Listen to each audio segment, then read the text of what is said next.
Bon, essayons de regarder ce fixe moins 1 ici. C'est très simple. Donc, ça c'est qui 3, on verra. Ça c'est fixe moins 1. Et on verra pourquoi c'est un caractère irréductible. Ok? Mais on pourra le prouver de manière générale que fixe moins 1 est irréductible, indécomposable. Mais on va le voir ici avec le calcul. Allez, on calcule. S4, dans S4, il y a un certain nombre de types, il y en a 5 ici. Il y a des transpositions, des doubles transpositions, des 3 cycles et des 4 cycles. Ok? Donc l'identité, elle fixe 1, 2, 3, 4, fixe tout le monde. Donc le cardinal du fixe est égal à 4, moins 1, ça fait 3.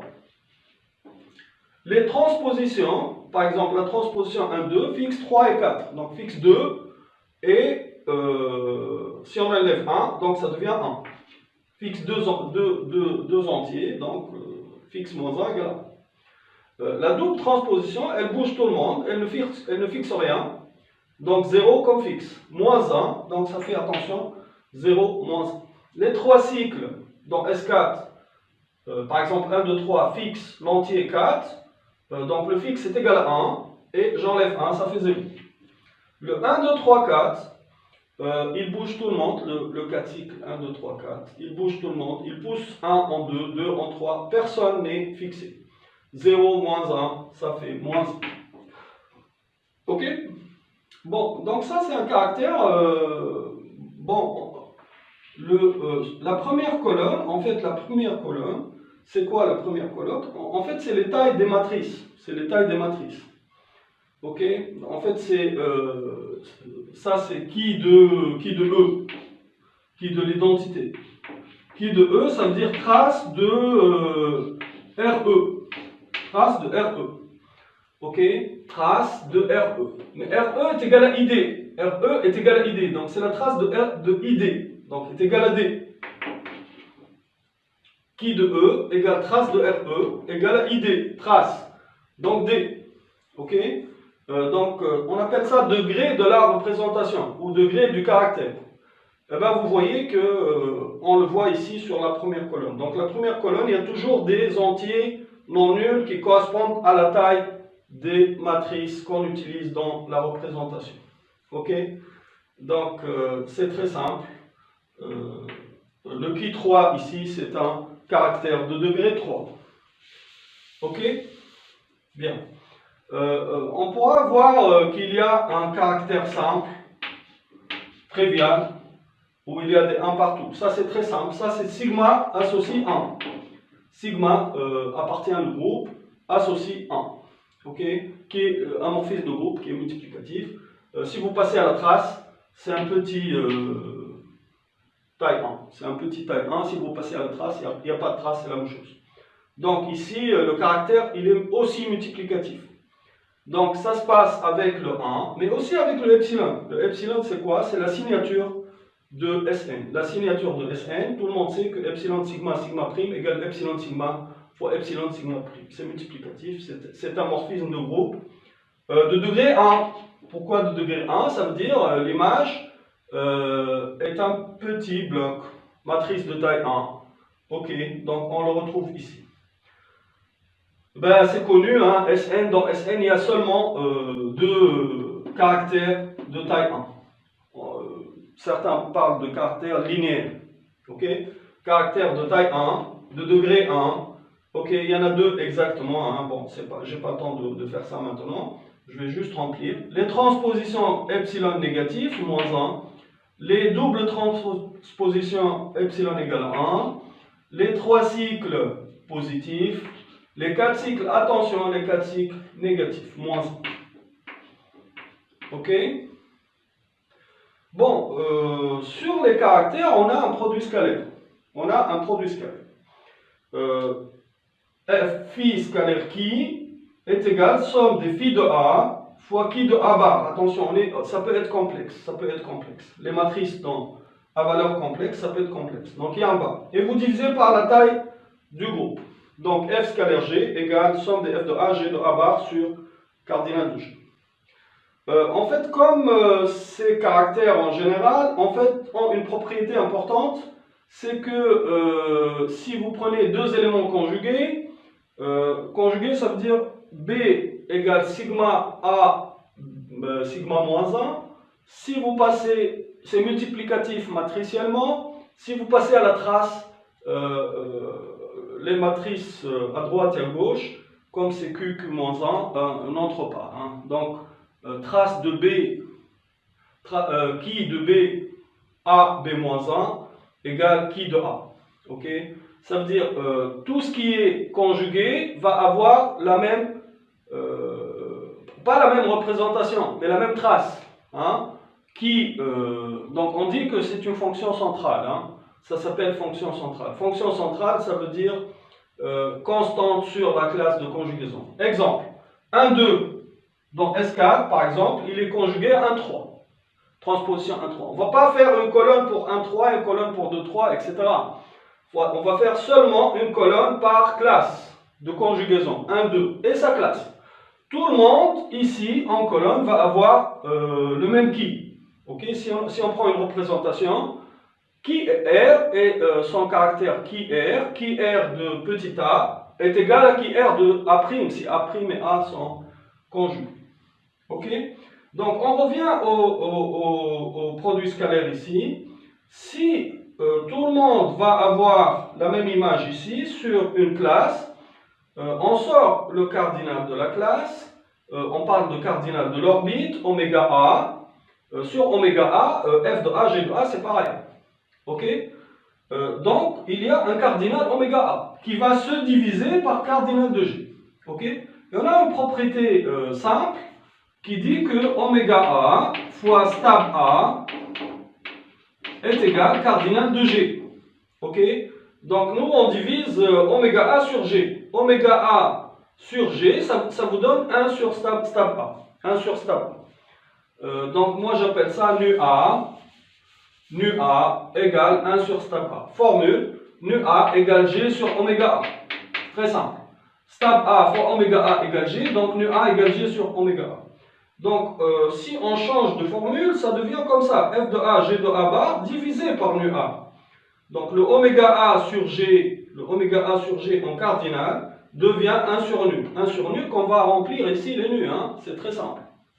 Allez, on va commencer par remplir et on revient au produit scalaire. Donc, les 1, 2 ici, il y en a combien de transpositions en 1, 2, 3 1, 2, 3, 4, pardon. Il y a C2 par 1004. C2 par 1004. 4 fois 3 sur 2. Donc 12 sur 2, 6. Donc 24 divisé par 6. 24 divisé par 6. 24 divisé par 6, ça fait 4. On remplit l'identité. L'identité a une orbite singleton. 1.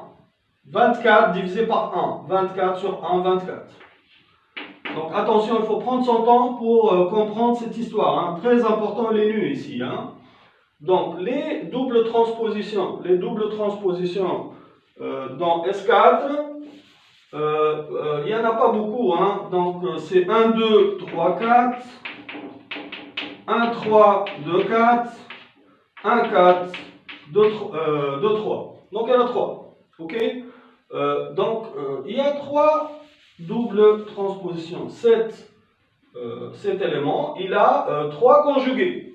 On dit qu'il a une classe de conjugaison de taille 3. Oméga est égal à 3. Si oméga est égal à 3, 24 sur 3, ça fait 8. 24 divisé par 3, ça fait 8. Les 3 cycles, on compte les 3 cycles, c'est très simple. Donc dans SN, hein, l'orbite, en fait, c'est par type, on dit par type. Ça veut dire, cette forme-là, par exemple,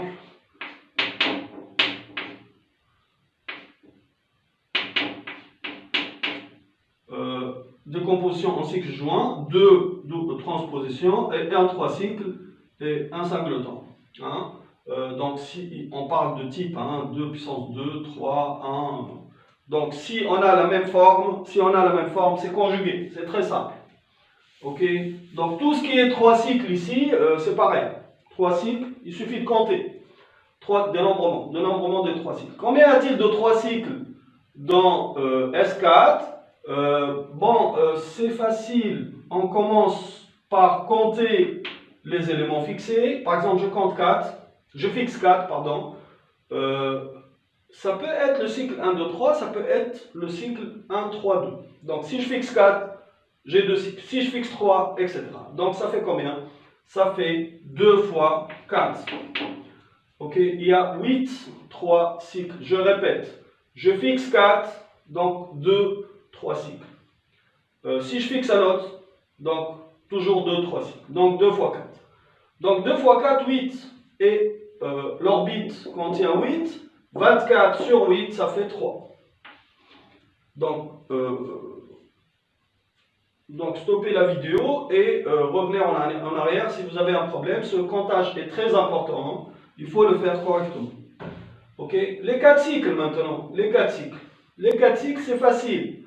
Comme on tourne, par exemple, c'est des cercles. Hein. Je mets mon doigt sur le 4. Je mets mon doigt sur le 4. Parce que on compte modulo rotation, attention. Donc, je mets mon doigt sur le 4. Le 1, 2, 3, on peut les écrire de 3 factoriels possibilités, de 6 manières.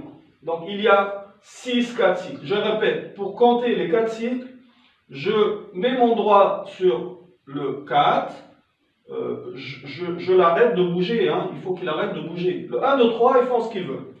1, 3, 2, 2, 3, 1, 2, 1, 3, etc. Donc, il y en a 6. Ok, il y en a 6. Donc 24 sur 6, ça fait 4. Voilà. Donc très important, cette ligne de nœuds. Attention, c'est des nœuds, ce n'est pas les omégas. Hein. Les omégas, il faut les inverser, multiplier par G. Donc vous obtenez les nœuds. Les nœuds, très importants. On l'a vu ici, FG sur nœud, FG bar sur nœud. Et on compte.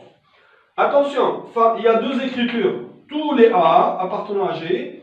Ou une autre façon, moi je mets un A tiré. A tiré, ça veut dire quoi? Ça veut dire par orbite, j'écris un seul. Les transpositions, j'écris seulement un 2. Je ne fais pas une colonne pour 1, 3, une colonne pour 2, 3, etc. 1, 2, 3, 4, il y en a d'autres. J'écris seulement le 1, 2, 3, 4. Donc ça, c'est les A tilde. Ça, c'est les A tilde. Ok? Mais les A, c'est beaucoup, hein, il y en a 24. Par contre, les A tilde, il n'y en a pas beaucoup. 1, 2, 3, 4, 5. 5 classes de conjugaison. Ok, donc un seul représentant par orbite. Un seul représentant par orbite. C'est pas pareil qu'ici. Hein, là, le comptage est beaucoup plus grand. Donc là, on a comprimé le comptage. Ok, on compte par... on partitionne pour compter. On partitionne par orbite, par classe de conjugaison. Ok, bon.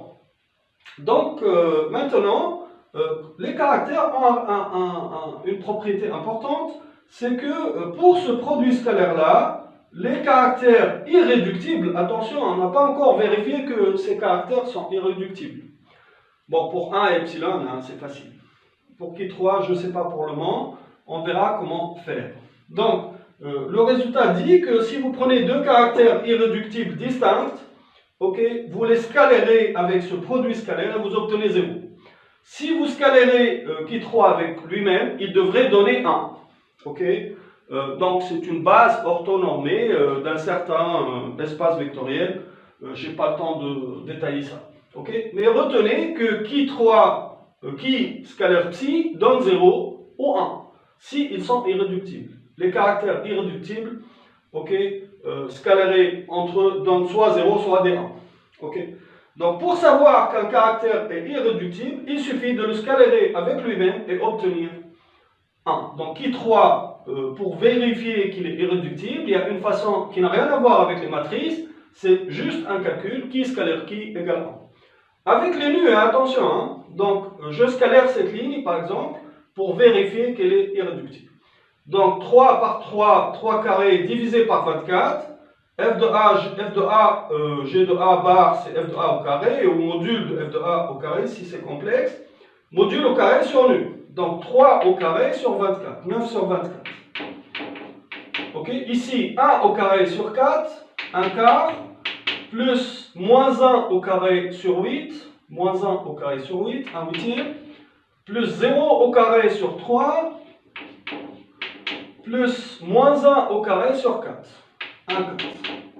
Vérifiez, hein, moi je l'ai déjà fait ce calcul, donc ça fait 1, hein, ok, sur 24, 9 et 6 et 3 et 6, hein, ça fait 24, hein, c'est très simple, 24 sur 24 ça fait 1. Vérifiez, ça marche, ok.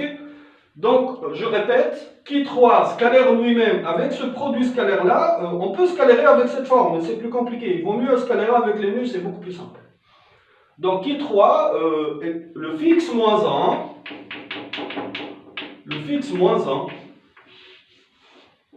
1, est un caractère irréductible. Ok? Bon, je vais remplir tout de suite la ligne 4. C'est très simple. Le epsilon de taille 1, matrice de taille 1, on ne peut pas encore la réduire, hein, un bloc de taille 1, on ne peut pas le décomposer. Hein. Donc tout ce qui est de taille 1, degré 1, vérifiez, ça marche. Donc ici 1 sur 24, plus 1 sur 4, plus 1 sur 8, plus 1 sur 3, plus 1 sur 4, vérifiez aussi, ça fait 1, comme tout à l'heure. Le epsilon est aussi un caractère irréductible. Il suffit qu'il soit de degré 1. S'il est de degré 1, c'est fini. Si c'est un caractère, il sera automatiquement irréductible. Ok? Donc, on a tout de suite, si j'ai Ki3 irréductible, et epsilon de degré 1 fois irréductible, ça donne irréductible. Donc, epsilon Ki, plus généralement, pas spécialement le epsilon, un θ, un caractère linéaire, caractère de degré 1, et un caractère irréductible, le produit sera irréductible. Donc, c'est très simple. Si vous avez un degré 1 et un autre, irréductible, vous multipliez, vous obtenez un troisième. Donc, epsilon fois fixe moins 1, c'est aussi un caractère irréductible. Donc, c'est très simple. 3 fois 1, 3, moins 1, 0, moins 1 par moins 1, ça fait 1. Ça y est, j'ai fait 4 lignes, il me faut une cinquième. Ok? Bon, vous me dites pourquoi vous faites tous ces dessins-là. C'est une autre manière. Hein. Là, je fais avec le calcul. Analytiquement, je remplis pratiquement. Hein, il me reste une cinquième ligne. Mais on peut faire géométriquement. On verra après. Hein. Donc, le Ki5, il y a... bon, le théorème dit que le nombre de classes de conjugaison est égal au nombre de caractères irréductibles. Donc, s'il y a 5 classes de conjugaison, il y a 5 caractères irréductibles. Donc, comme ils sont orthogonaux, hein, le Ki5, il est orthogonal, les lignes là seront orthogonales aux lignes précédentes. Mais en fait, ce qui est intéressant, c'est que si ça marche pour les lignes, ça marche pour les colonnes. Mais attention, avec ce produit scalaire là, ça veut dire, attention, si vous scalérez cette colonne là avec cette colonne là, ok, vous obtenez 0. Si vous scalérez la colonne elle-même avec elle-même, vous obtenez 1. Mais attention, avec les nus, hein, avec les poids, hein, c'est pas 1 carré plus 1 carré plus 1 carré plus 1 carré plus carré, ça fait 1. Non. Il faut diviser par le nu. Donc, la somme des carrés est égale à 4 ici. La somme des carrés est égale à 8. La somme des carrés des modules, hein, si c'est complexe, est égale à 3. Ok? Bon. Ben, ceci me permet de déterminer le degré du cinquième caractère. Carré, carré, carré, carré, 9, 9 et 1 et 1, ça fait 20. Ôté de 24, il me reste un carré égal à 4, donc le Ki5, il a un degré égal à 2. La somme des carrés, maintenant, elle est bonne. Attention, les degrés sont positifs, donc il n'y a pas moins 2 comme degré. Hein. Bon, je scalaire C1 et C2 pour obtenir cette position. Donc 1 par moins 1, 0, 1 par 1, 1, 1 moins 1, 0, plus 3, moins 3. Donc là, ça fait déjà 0.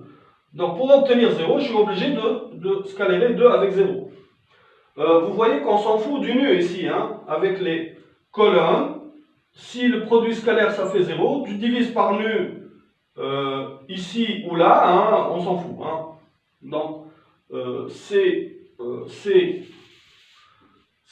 sur nu scalaire C' sur nu', si ça fait 0, avec le nu ou sans nu, c'est le point C' égale à 0. Hein.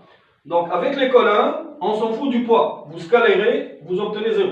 Donc vous pouvez faire sans le poids. Par contre, avec les lignes, vous êtes obligé de tenir compte des poids. Donc CC', ça fait 0. Peu importe, tu as divisé par le nœud correspondant ou tu n'as pas divisé, c'est pareil. CC' donne 0. Ok. Allez. Bon, je ne scalaire pas avec celui-là, je scalaire avec celui-là encore. Donc 1, 1, 2, moins 3, moins 3. Donc ça fait 2, moins 6, moins 4, plus 2 fois 2. Donc je dois avoir un 2 ici, je répète. 1, 1, moins 3, moins 3. Donc 2 moins 6, ça fait moins 4. Plus 2 fois combien? Plus 2 fois 2. Hein, pour obtenir 0. Ok? C'est simple. Je finis. Ici, je peux scalarer ces deux-là. Hein. Pas obligé de revenir toujours à la première colonne. Donc si vous êtes sûr de ce nombre, vous pouvez déterminer le suivant. Donc 1 plus 1, 2, ici, moins 1. Donc 1 plus 1, 2, moins 2, ça fait 0. Ok? Je suis obligé de mettre un moins 1 ici, sinon ça ne marche pas. Les 0 n'entrent pas en compte. Ok? La dernière colonne maintenant. 1 moins 1 fois 1 plus 1 fois moins 1, ça fait 0. Je scalaire ces 3 avec ces 4. 1 moins 1 plus 1 plus 1. Donc ça fait 2. Donc je suis obligé de mettre un moins 1 aussi là. Je vérifie mes calculs. Donc 1 moins 1, 0. Plus 1.